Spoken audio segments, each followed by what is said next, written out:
വയനാട് കാട്ടിക്കുളത്ത് കാട്ടാനയുടെ ആക്രമണത്തിൽ വയോധികന് പരിക്ക്. ചേലൂർ മണ്ണുണ്ടി ഉന്നതിയിലെ ചിന്നനാണ് പരിക്കേറ്റത്.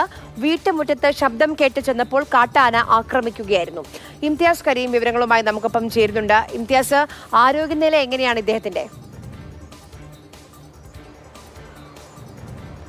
ആര്യ, കഴിഞ്ഞ ദിവസം രാത്രിയിലാണ് വയനാട് ചേലൂർ മണ്ണുണ്ടി ഉന്നതിയിൽ ഇങ്ങനെ കാട്ടാനയുടെ ആക്രമണം ഉണ്ടാവുന്നത്. 50 വയസ്സുള്ള ചിന്നനാണ് ഇതിൽ പരിക്ക് പറ്റിയത്.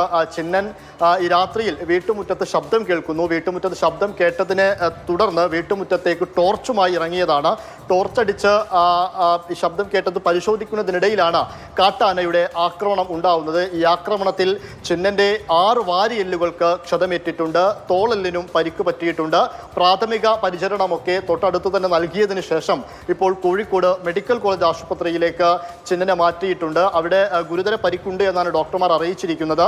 എന്നാൽ ബാക്കി പരിശോധനകളും കാര്യങ്ങളുമൊക്കെ അവിടെ തുടരുകയുമാണ്. കഴിഞ്ഞ ദിവസം രാത്രിയിലാണ് ചിന്നന് ഇങ്ങനെയൊരു ആക്രമണം കാട്ടാനയുടെ ഭാഗത്ത് നിന്ന് ഉണ്ടായത്. ആര്യ.